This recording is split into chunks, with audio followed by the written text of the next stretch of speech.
All right, Mike, we're back again. Um, Back with another Wednesday Word Wad. We are going to be talking about mindset today. Um, Mindset, I think, is an interesting thing in for obviously everything, and I think it puts things into perspective.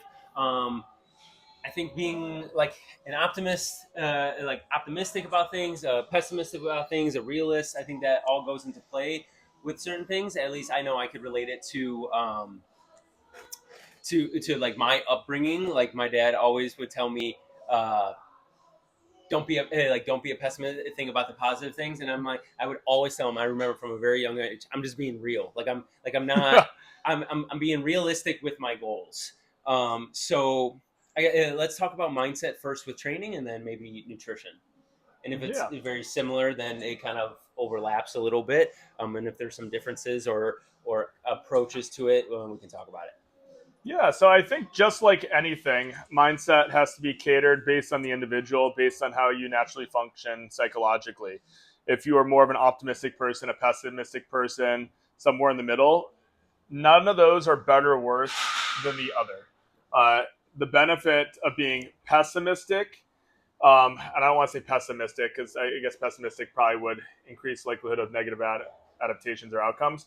But focusing on the negative is by focusing on the negative, you're able to find solutions to whatever that negative is, I like that. and create a better framework. Whereas the person that's uber positive, if they just always ignore the negative, they're not going to fix it.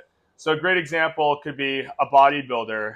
A bodybuilder, most, unless you're Ronnie Coleman or Samson or maybe Sebum, you have strong points, you have weak points. Uh, so I am optimistic by nature, but I'm also a realist. Yeah. And I know that in the show in 2020, and still the area that I can improve is my quadriceps. I've worked hard to do so. Um, I didn't get negative or down about it and get crippled by fear because I do believe that fear and sadness paralyzes people. I focused on the negative and I asked myself, how could I make this better? So I wasn't like uber excited about my legs. I was like, well, my legs are smaller, but they're still great. No, they were definitely an area that I could bring up, still can bring up. Mhm. So I think that really matters. Of course, society and the world continues to evolve. The world is not perfect. Lots of room for growth. But as we evolve, technology evolves. I think it does make sense to be optimistic. When you look at how we live nowadays, we have cures for cancer, we have transportation. Um, we don't have universal access to medical care, which I do believe will be something that's fixed in the future. Mhm. Uh, but people aren't dying from a small cut anymore, at least at the same magnitude. Yeah. So if we look at general trends of society in the world, it makes sense to be optimistic because things do improve over time. Yeah.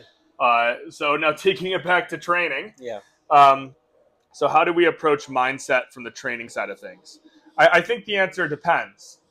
Uh, so for myself, I've gone through the stages of discipline, motivation, habit, and I'm grateful I got to the passion stage. Yeah. So for me, my mindset doesn't have to be the mindset of doing what's necessary between my ears to get me in the gym. My mindset at this point is how can I make things better? Okay. How can I improve? And I know for me, when I started training, I was a power lifter. I was more of a gym bro where I would go RP11 on everything. I would use a lot of aggression, Yeah. and it was misguided passion. Okay, so let's say you get to the passion stage, but you want to make things a little bit better because that's why you're listening right now.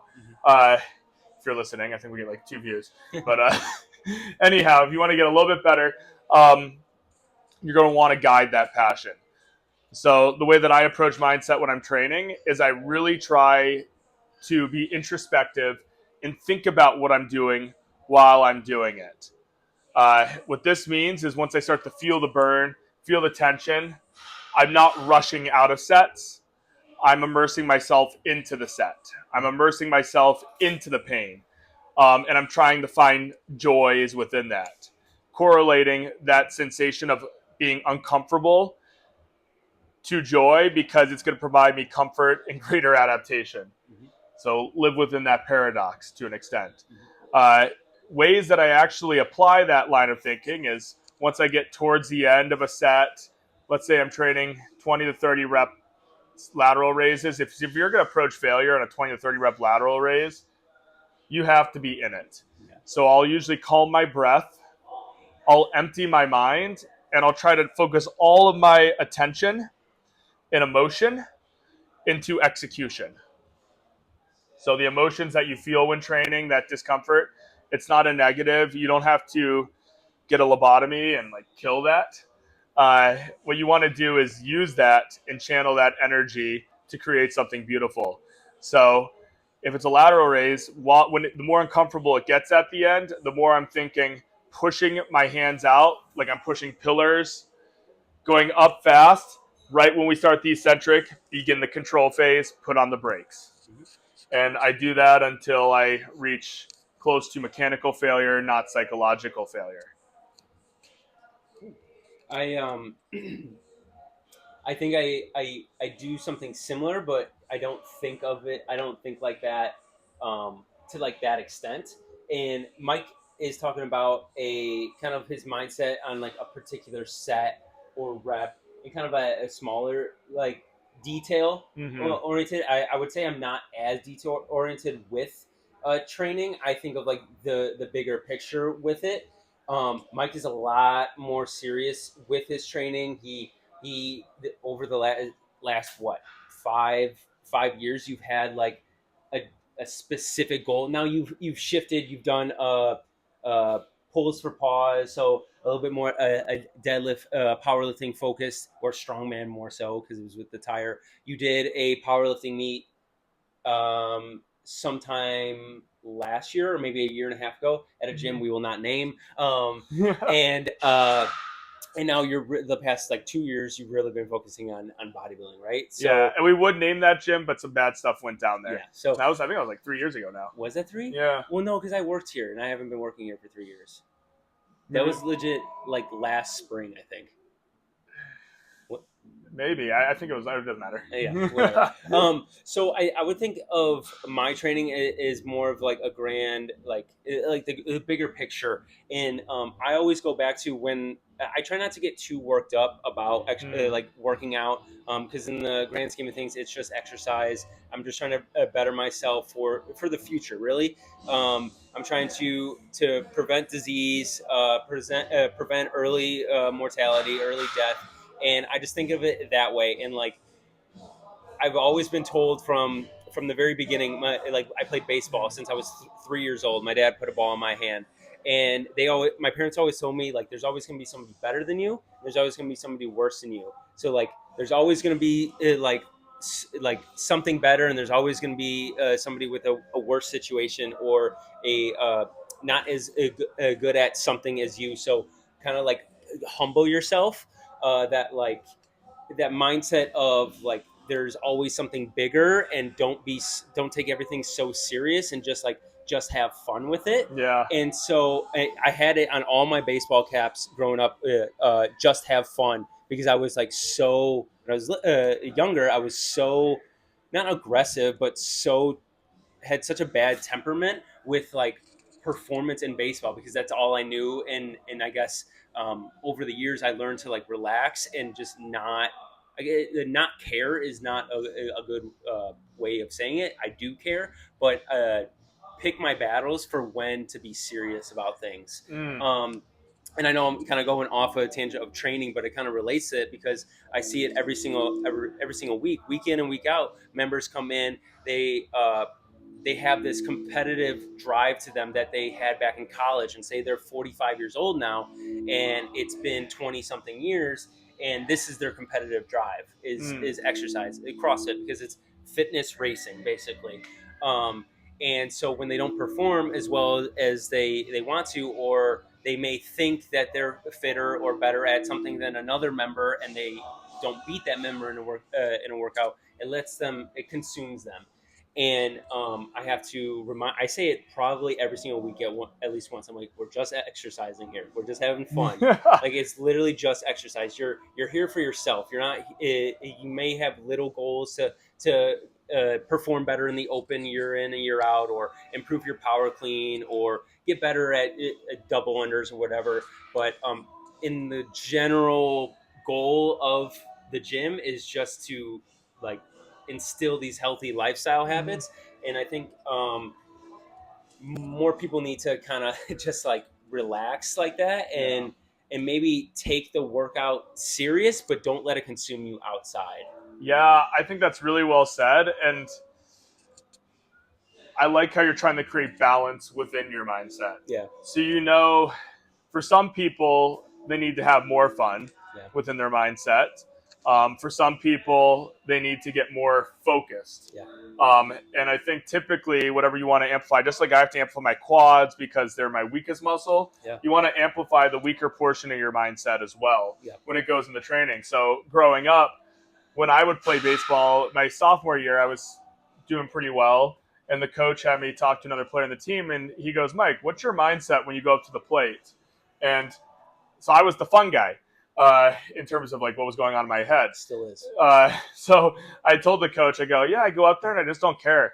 And the coach didn't like that answer. Yeah. But I go, "Yeah, I'm just here to have fun. I'm swinging a bat at a ball." So I would go up there very relaxed, and that probably served me well. But probably what could have served me even better was if I thought a little bit more like Zach and went a little bit more intense and kind of dived in mentally within exactly what I was doing.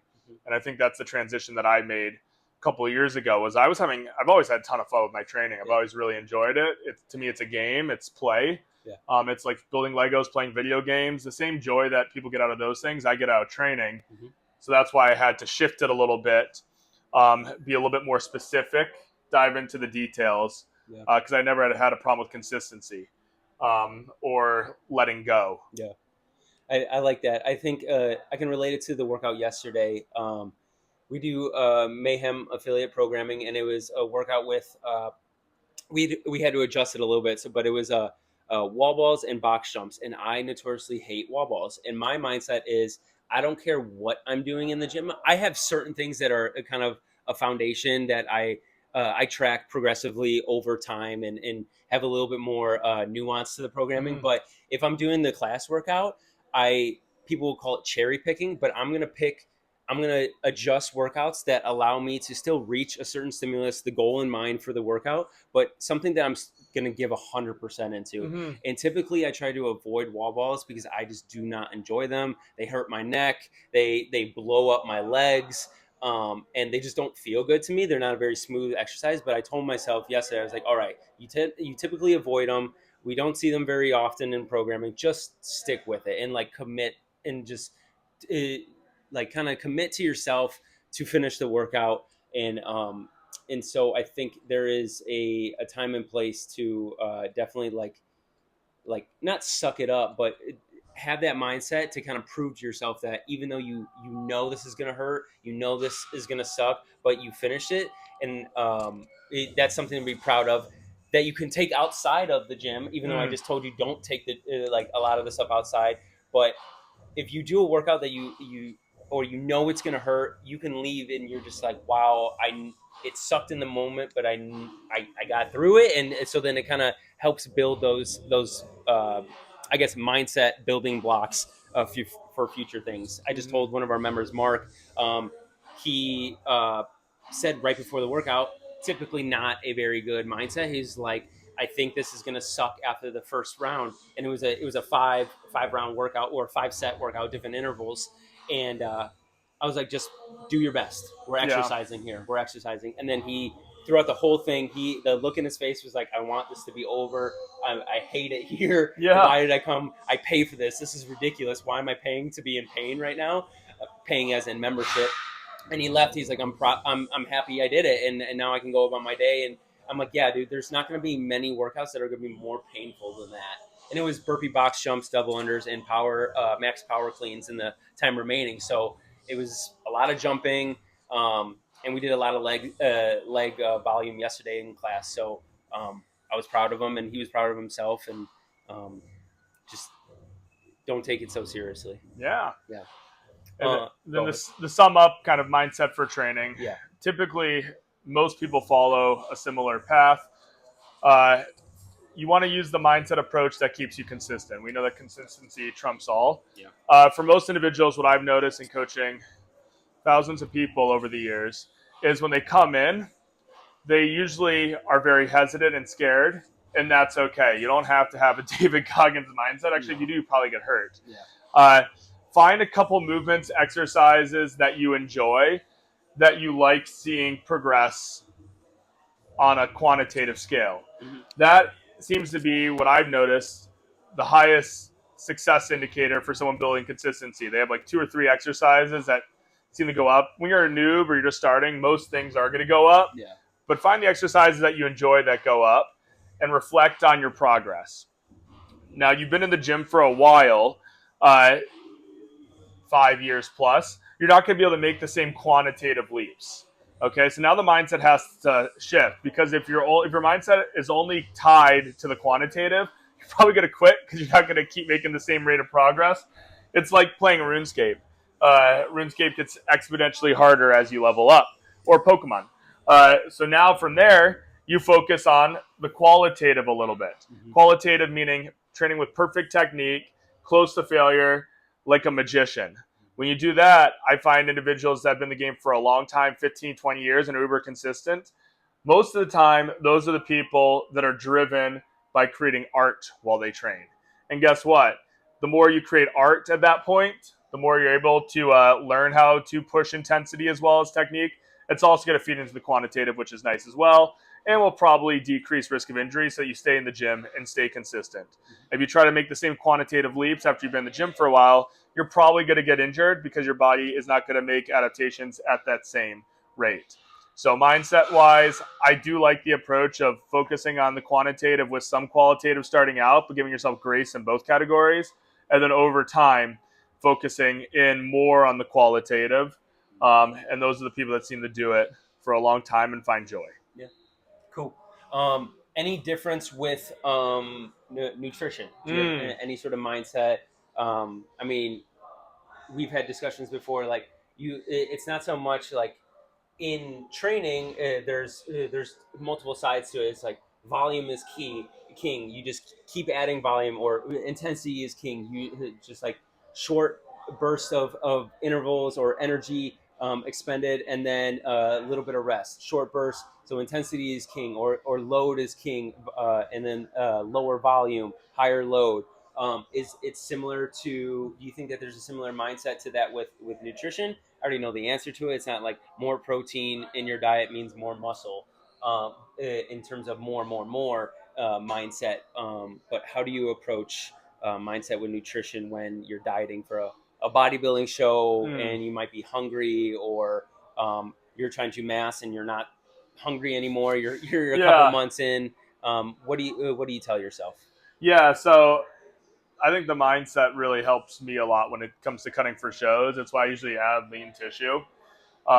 So there's certain things that I do. I rig the game to make the game as easy as possible so that it doesn't take as strong as a mindset.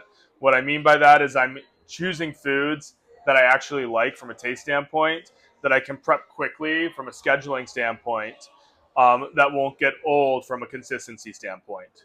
So rig the game, essentially cheat, break the rules, whatever. You're not breaking the rules or cheating. You're just making it easier. Yeah. From there, when I'm cutting, what I do is I will reflect on progress. So progress is a driver within my mindset in the training. I know if I train lackadaisically or if I train intently, it's going to take the same amount of time. If time is the most precious commodity and it's all things equal, I'm going to feed into the route that drives progress to the greatest delta amount. Same thing with nutrition. If I'm cutting, how do I stay consistent? I'm weighing myself each day, and I know if I hit my macro landmarks and my calorie landmarks, I'm going to drop at the rate I want. And if I slow down, then I'll just pull the lever of increasing output or decreasing calories some while making sure satiety index is high. Yeah. So that helps. Seeing the pumps, feeling the pumps. Another thing I like when cutting is I notice I'm carrying around less tissue.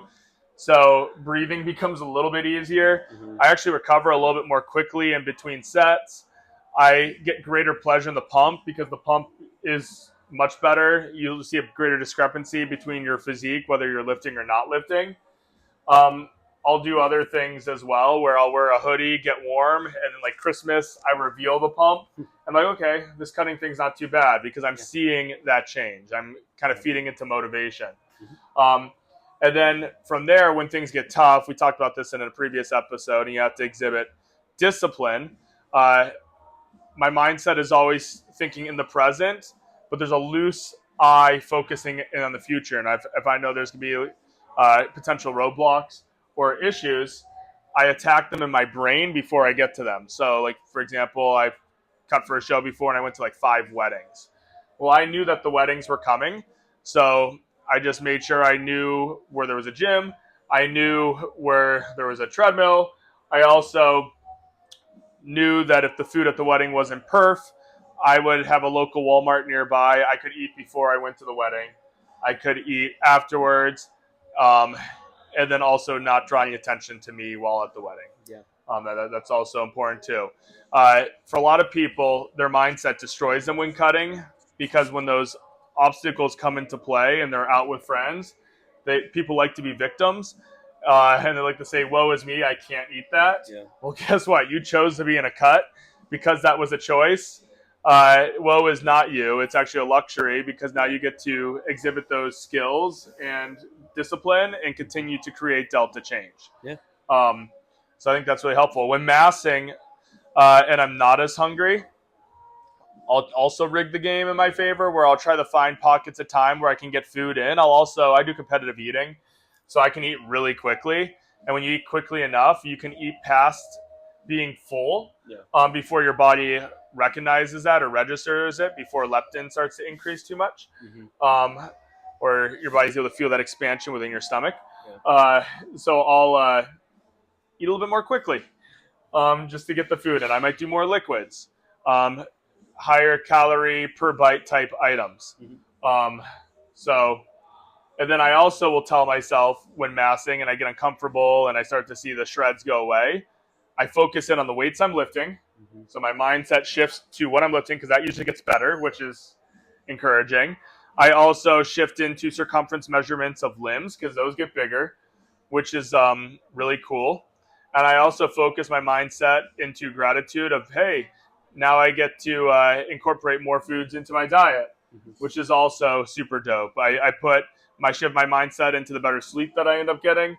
I shift my mindset into the higher energy I have throughout the day, etc. So there's positives and side effects, whether you're trying to disrupt homeostasis and cut, as well as mass. This is when I recommend focusing on the positives while acknowledging potential negatives and how you're going to address them. I agree. I do want to bring up a certain. It's more of a personal situation. I remember the first time figuring out, I need to eat more than I'm burning to gain weight. Right. So this was, I think, when I first figured it out. Like it clicked. Like a light bulb went off in my head. I think it was 2018. I was 185 pounds, but I had a substantially lower amount of muscle mass on me. And so I just said, okay, because I thought you could stay the same level of leanness and gain muscle. And I had been training long enough that wasn't really the case anymore. And I had to make a significant change to my nutrition to kind of aid that muscle growth. So I dedicated that next winter of 2018 into 2019 to put on, in my eyes at that time, a substantial amount of weight. So I went from 180 to 191. 10 pounds was a ton for me because I've never. The last time I grew that much in a year was probably like middle of puberty, like 8th grade or something like that, right? And so, and I told myself, I'm like, it's okay. You're doing this for a reason. And when I say it's okay, I meant like the abs start to disappear. You start to put on a little bit of body fat, more than you probably want, or more than anyone wants. Because in reality, if like we wanted to mass, I think anyone here, especially if you're in the bodybuilding world, if you could go from 185 to 200 and not put a single ounce of body fat on you, everyone's going to choose that option. Yeah. Correct? Right? So I told myself, just dedicate this 1 year. It's only it was like 5 months. I was like, dedicate 5 months to putting on as much weight as you possibly could or can, and don't worry about the body fat, because you can always just lose it whenever you want. can lose at a much quicker rate. Yeah. And so, how did you ever experience this? Like, whoa, I don't like gaining this body fat. Did you ever do a mass or a bulk that you gained substantial amount of body fat, and it was kind of playing mental mind games with you, and you had to just go back to like the mindset of like trust the process, because you know it's going to come off eventually. How did you kind of approach that? Yeah, so I've been fortunate in that way. I think just like training for performance outside of aesthetics for so many years, even though I've always liked the aesthetic side of things, it's always like been a huge perk It's to a me. cherry on top. It's a cherry on top. Yeah. But I've never been like driven by always being lean or shredded. Yeah. The time I'm lean or shredded is for a purpose, and then I like take a bunch of photos. Like, oh, this looks pretty scary and cool. Yeah. Scary as in cool. But then after each show I've ever done, when I've gained the fat back on, I've never had any guilt, shame, or distress, even when I really screwed it up and gained way too quickly that first show in 2020, where I definitely disrupted the P ratio. I just really like food. Yeah. So I remember doing all the food challenges in 2020, just one after the other. I ate over 10,000 calories every day for 30 days. A lot of people probably would have some pretty weird mental side effects from going from exotically lean, arguably the leanest I've ever been in my life, to adding mostly fat tissue. Yeah. But for me, I was just like jolly, and I became funnier, I think. My humor increased, and I just didn't really care. Yeah. My wife still loves me the same. She probably loves me more when I have a little bit more fat on my body. Yeah. So, no, it never has. That has not been an issue, I guess. But for most people, it is, I think. Yeah. So maybe, especially in the bodybuilding world. To finish this up here, how do you approach working with a new client? Most clients come to you because they want, maybe specifically women clients come to you because they want to lose a certain amount of weight. They lose that certain amount of weight. Now you put them on maintenance. And I know from working with some of our nutrition coaches, with like maybe a personal training client of mine that is also working with one of our nutrition coaches, there is kind of this like pause after you tell them, all right, we need to go on maintenance for a little bit. Or not we need to, but I recommend it. And then we can go back to like another, maybe a little bit of a, not a bulk, but like surplus of calories. And then we can go back down into like a deficit. How do you approach that conversation with people? It's higher percentage of those people tend to be women. How do you approach that conversation with them to get them to maybe just switch their mindset to think of maybe the 12-month goal or something? Yeah. So I think the first things first is you want to make sure that you're on the same page, on the same level. So I'll listen first. I'll validate their fear, their emotions, because it is scary and it is weird whenever you disrupt homeostasis like that, especially when people are seeing momentum. Yeah. So we acknowledge it. I also will be honest, and I'll say, relative to fat loss, maintenance is harder. There's a reason why a lot of people have lost weight and regained it. Mm-hmm. A lot of people we work with, that's actually been the case before. So from there, I'm able to kind of make sure we're on the same team, that there's rapport and trust built. I believe that knowledge destroys fear. Knowledge instills confidence. So we'll go into the scientific lens as why maintenance will increase long-term success outcomes. Mm-hmm. So I'll let them know that, look, your fat loss calories are not your maintenance calories. So let's increase them, but we're going to do it really small. We're going to take a conservative approach. If we know that you were losing a pound a week at 1,500 calorie intake per day, then based on how math works, if we go up to 2,000 calories, that's an additional 500 times 7, 3,500. You will maintain there, maybe see a slight bump up in water weight, because fluctuations may occur at first. So acknowledging that potential fluctuation up by a pound or two, I think that's important. But because if I start with 1,500 to 2,000 maintenance, I'll usually tell them that's just how the math works. But let's just start with a conservative increase. Let's go up to 1,750. You might still keep losing. You probably will keep losing. But we're able to slowly take the foot off the gas. Yeah. And then the second week, maybe or third week after 2 weeks of seeing your weight probably keep going down, we'll go up to 2,000. Now that sounds like a lot of food, but let's look at the bigger picture. Ghrelin and leptin levels will normalize. You're going to have more energy. You're going to get more pumps in the gym. You're going to look more jacked. Something that usually resonates with a lot of our clients is when you go on vacation, you come back, you usually look more jacked on vacation, right? And they always say, yeah, they do, because cortisol, immediate water retention drops, and then their glycogen levels fill up. So there's less subcutaneous, more intramuscular water. They look more full. Yeah. That gets them excited. And then I'll share, if your calories slowly go up, your non-exercise activity thermogenesis goes up, we're going to be able to start with a higher amount of calories the next time we enter into the same deficit. Mm-hmm. So we're going to make dieting, look at maintenance as making the next dieting phase easier. Mm-hmm.